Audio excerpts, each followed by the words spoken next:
언론이 길을 잃었다는 비판 더 이상 생소하지 않습니다. 민간인 불법 사찰 의혹에 침묵하고 재벌 그룹 광고에 비판 의식을 잃고 KBS 정상화 투쟁을 벌인 노동조합원들은 징벌적 성격의 징계를 받았습니다. 그 중심에는 권력과의 유착이 있다는 지적이 제기되고 있는데요. 매주 목요일 언론 보도를 제대로 짚어줄 김성재 전 한겨레 기자 모셨습니다. 안녕하십니까? 네, 안녕하세요. 네, 최근 국정원의 불법 사찰 의혹, 민간인 불법 사찰 의혹이 불거지고 있는데 이에 대한 언론 보도에 대한 문제도 지적이 되고 있죠. 네, 저도 방금 뉴스에서 들었는데 보도가 된 것 같습니다. 국정원이 민간인 사찰했다. 굉장히 놀라운 거는 우리가 흔히 쓰고 있는 다음 카카오톡이라든지 갤럭시 스마트폰까지 다 뚫고 들어가려고 했다. 이런 이제 보도들이 계속 나오면서 사람들 깜짝 놀라게 하고 있는데요. 이 사안이 얼마나 중요한가라는 그런 문제의식을 가져보면은 굉장히 큰 사건이거든요. 제가 오늘 어떤 분이 언론에 대해서 굉장히 잘 알고 계시는 분이 하시는 말씀이 지난 2012년 대선 때 국정원 댓글 사건이 그 강도나 중요도가 1이라고 한다면 이번 사건은 아마 100 정도 될 거다. 이렇게 저는 그게 과장은 아니라고 생각이 들고요. 예. 근데 이렇게 굉장히 중요한 사안이 생겼는데 언론이 이걸 어떻게 다루고 있느냐 이걸 보면 굉장히 실망스럽고 특히 공영방송이 이 문제를 어떻게 다루고 있느냐 이걸 볼 때 정말 공영방송이 국민의 세금으로 운영이 되는데요. 예. 이런 공영방송이 정말 국민의 눈과 입과 귀가 되고 있는지 이런데 굉장히 다시 한번 또 아주 놀라움을 금할 수가 없습니다. 저는 국정원의 이런 불법 해킹 또 민간인 사찰도 굉장히 놀랍고 중요한 사안이지만 언론이 이를 제대로 보도하지 않는 것도 굉장히 실망스럽고 굉장히 중요한 일이다라는 생각이 들고요.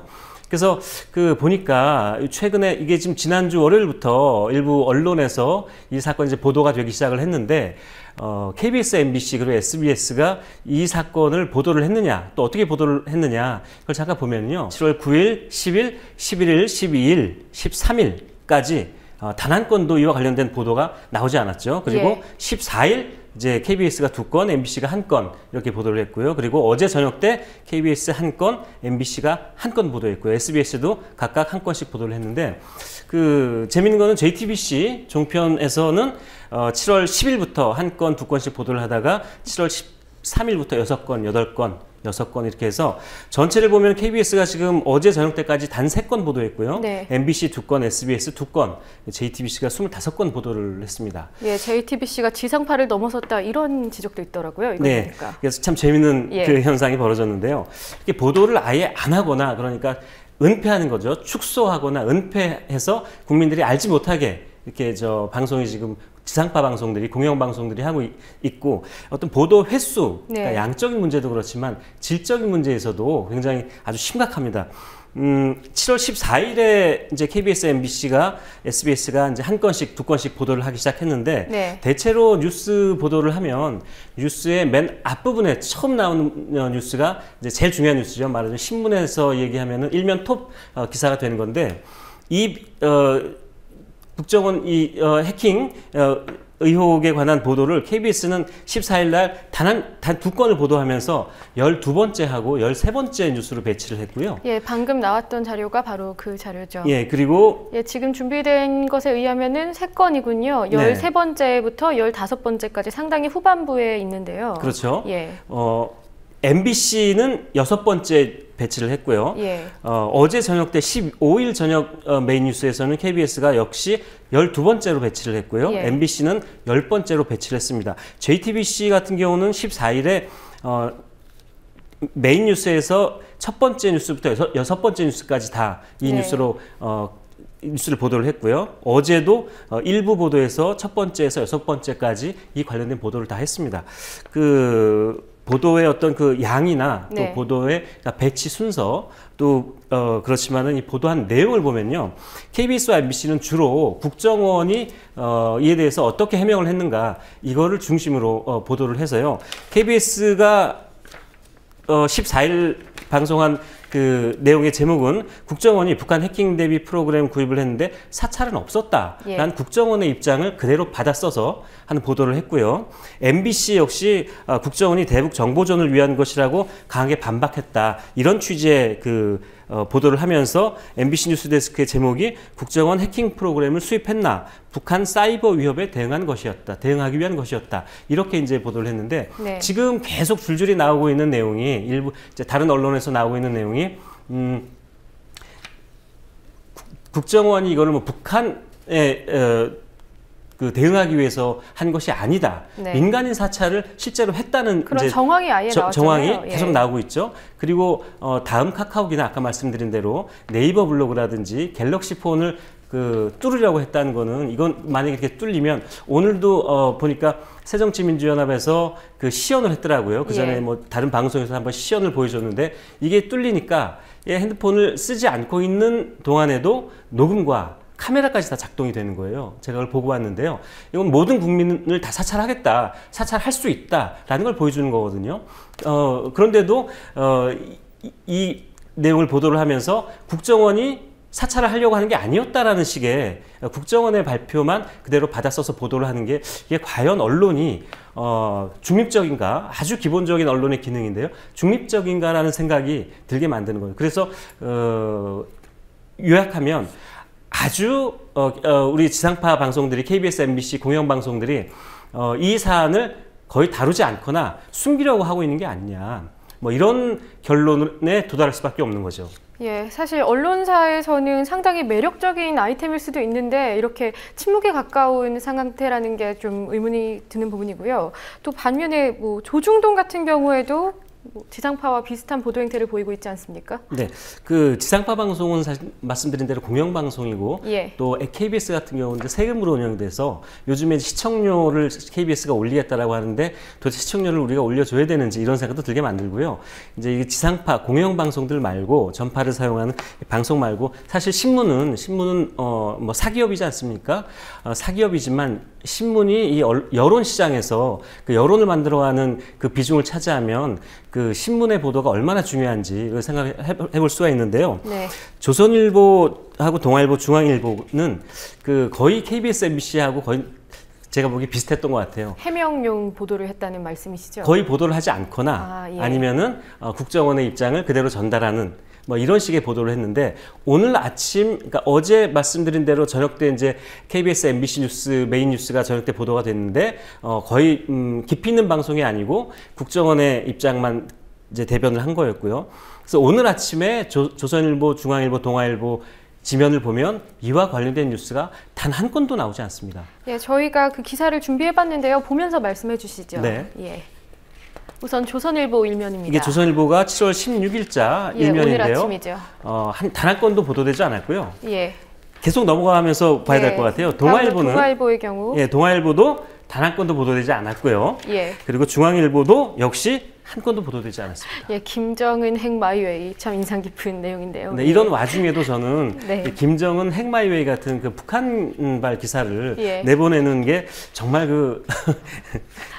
이런 거야말로 종북이라고 해야 되는 건지. 예. 네. 네, 그렇습니다. 그러면 경향이나 한겨레 같은 경우에는 성향이 좀 다르죠. 집중적으로 상대적으로 보도를 하고 있는데. 네, 한겨레가 지난 6일부터 이제 보도를 시작을 했고요. 그래서 다른 언론들도 계속 추가 취재를 해서 보도를 하고 있는데 경향신문 오늘자를 먼저 보면은요. 경향신문은 오늘 일자 일면 톱으로 국정원이 안수명 박사를 해킹하려고 했다. 안수명 박사는 그 천안함 그 사건이 났을 때 이게 북한의 소행이 아니다라고 반박을 했던 그런 지금 미국 국적을 가지고 있는 분입니다. 한국인이긴 한데 근데 이분을 해킹하려고 했다라는 기사를 일면 톱으로 올렸고요. 한겨레도 오늘 아침에 국정원이 2012년 총선 대선 직전에 해킹 계정을 이탈리아 해킹팀에게 대거 주문하려고 했다라는 기사를 일면 톱으로 올렸고요. 자, 이 오늘자 말고 이제 최근에 그러니까 어제 그저께 월요일자부터 기사를 한겨레 경향을 쭉 봐도 역시 거의 대부분이 일면 톱으로 기사를 다 올렸습니다. 우선 어제 기사부터 좀 볼까요? 네, 어제 기사를 보면요. 7월 15일 수요일자죠. 국정원 경향신문 일면 톱인데요. 제목이 국정원 2012년 대선 11일 전에 해킹 프로그램 30개를 긴급 주문했다라고 보도를 일면 톱으로 보도를 했고요. 한겨레도 일면 톱으로 대북용이라지만 맛집 블로그를 위장해서 해킹한 정황이 드러났다. 이런 굉장히 놀라운 깜짝 놀랄 이런 정황들이 지금 하나둘씩 나타나고 있고요. 예, 그 전날에도 네, 14일 화요일자를 보면은요, 국정원 해킹 장치 대선 때 활용한 의혹이 있다라고 경향신문이 톱 기사로 보도를 했고요. 예. 그리고 한겨레는 국정원 갤럭시 폰 출시 때마다 해킹 업체에 뚫어달라고 의뢰를 했다. 이 기사 역시 굉장히 깜짝 놀랄 이런 그 기사죠. 그러니까 국내에서 실제로 불법 감청이 이루어졌을 가능성이나 그리고 대선에 개입됐을 정황들 이런 것들을 계속 집중적으로 보도하고 있는 거군요. 네, 이런 정황들이 예. 지금 계속 언론에 의해서 하나씩 속속 지금 드러나고 있는 상황인 거죠. 예. 그리고 한겨레의 경우에는 13일에도 문제를 상당히 크게 제기했던 걸로 기억을 하는데요. 네, 13일 날 월요일 아침에 사람들이 아마 출근하면서 예. 아침 출근길에 이 기사를 보고 아마 굉장히 충격을 받았을 거라고 생각을 하는데요. 네. 해킹 프로그램을 산 국정원이 카톡 검열 기능도 요청했다. 이런 네. 제목의 보도를 했습니다.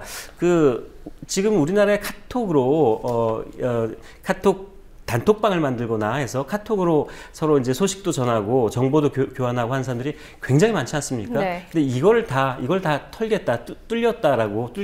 뚫겠다라고 그 국정원이 생각을 하고 그 요청을 했다라고 하는 거는 정말 충격적인 보도였죠. 월요일 날 북한 아침에. 공작원도 카카오톡을 사용한다 이런 말도 했더군요. 네, 그렇습니다. 네.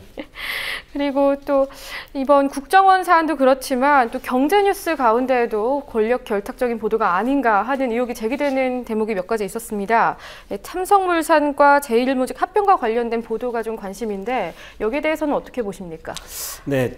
이번 주에 또 한 가지 굉장히 재미있는 그 일이 있었던 것이 방금 말씀하신 것처럼 삼성이 국내 100여 개 신문의 일면 하단에 똑같은 광고를 깔았습니다. 예. 배포를 한 거죠. 그리고 종편, 보도 채널까지 다, 그리고 거기다 포탈에까지 이 광고를 다 실었는데 이 광고 내용이 뭐냐면요. 광고 제목이 이겁니다. 삼성물산 주주님들께 간곡히 부탁드립니다. 라는 제목이고요. 지금 나오고 있는 예, 것이 화면에 나오고 광고인 있는데요. 거죠? 예. 이 기사 7월 13일 월요일자에 거의 모든 신문에 다 이 일면 하단에 광고가 실렸고요. 예. 그래서 주주님들의 주식 단 한 주라도 저희에게 위임해 주시면 큰 힘이 되겠습니다.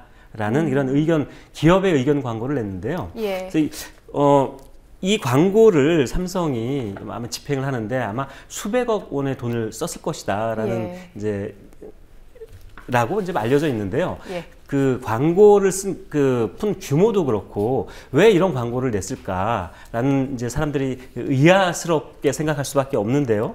이게 지금 삼성물산이 제일모직이라는 기업과 이제 합병을 하려고 하는데 둘 다 사실은 삼성 계열사하고 삼성 관련 회사인데요.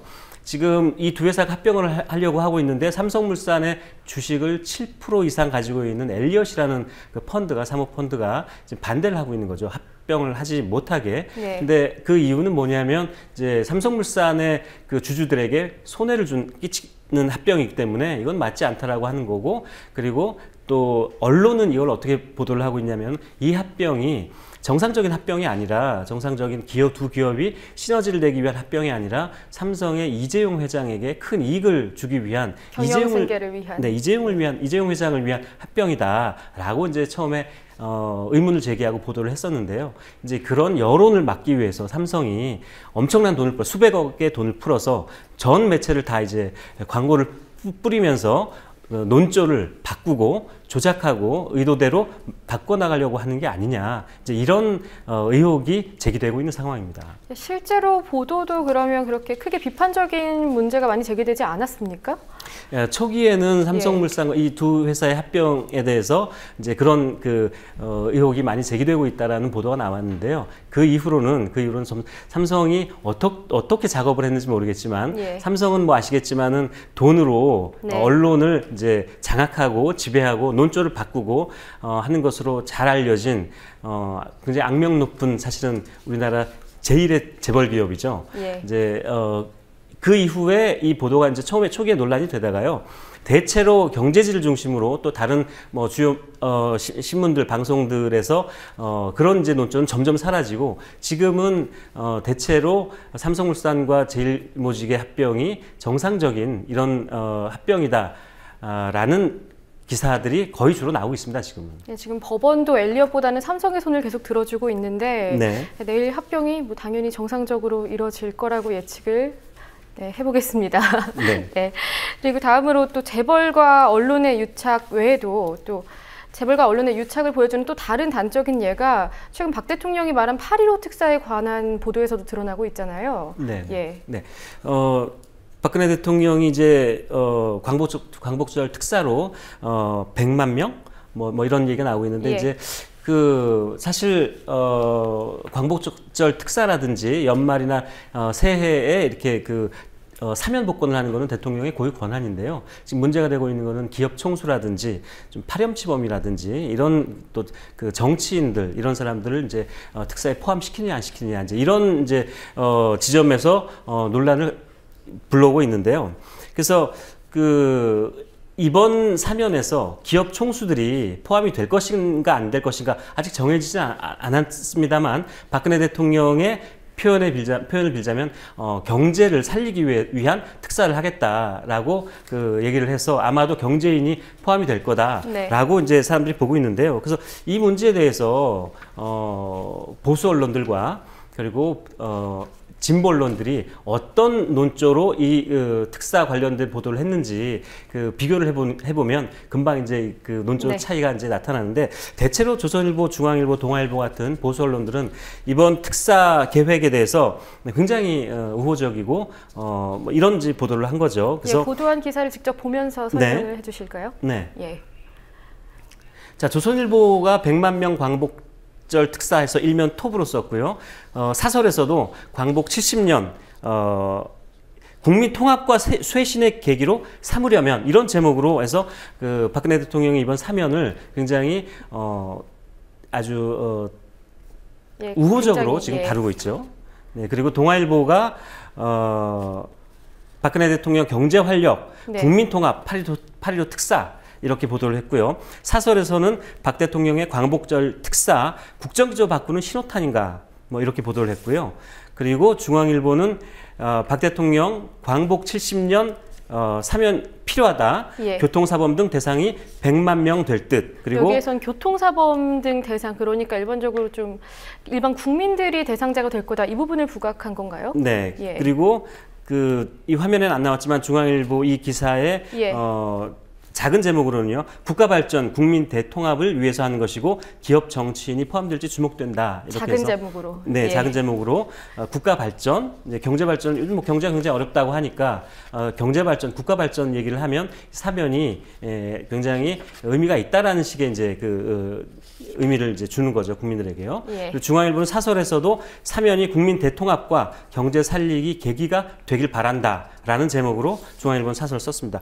반면에 예. 한겨레와 경향에서는 이거와는 조금 다른 이런 시각을 이제 드러냈는데요. 예. 한겨레는 일면 기사에서요. 박 대통령 광복절 특사 지시를 했는데 비리 경제인이 포함이 될 것인지 촉각이다. 촉각을 곤두세우고 봐야 예, 곤두세우고 있다. 예. 이제 뭐 이런 제목으로 기사를 썼고요. 경향신문의 사설의 제목을 보면은요, 박 대통령 사면권 남용 안 된다는 원칙 지켜야 이런 제목을 썼습니다. 근데 박근혜 대통령이 예전에 2012년에 대선 선거운동을 하면서 예. 대통령의 사면을 사면권을 남용하지 않겠다라고 공약을 했고요. 그리고 그 이후에도 기업 총수라든지 이런 사람들에게 사면을 할 때 신중하게 하겠다라고 약속을 했는데 그런 약속이 이번에 거의 지켜지지 않을 것으로 저는 예상을 하고 있고요. 그래서 근데 이런 이제 언론의 쭉 보도를 보면 조중동 특히 중앙일보는 우리가 잘 알려진 대로 재벌 기업이 삼성이 예. 굉장히 큰 영향을 미치는 언론사 아닙니까? 좀 굉장히 관계가 깊은 언론사인데 아무튼 조선, 중앙, 동아 이런 보수 언론들이 재벌 총수들의 사면에 대해서 굉장히 우호적이다라는 걸 이제 그대로 드러내고 있고요. 여기에 대해서 어떤 문제의식이나 이런 것들을 나타내기보다는 굉장히 친재벌적인 이런 보도들을 하고 있다는 것을 알 수 있습니다. 예, 앞으로 실제로 사면이 이뤄진 뒤에는 또 어떤 보도를 할지도 짚어주시면 감사하겠습니다. 네, 알겠습니다. 예, 수고하셨습니다. 네, 고맙습니다.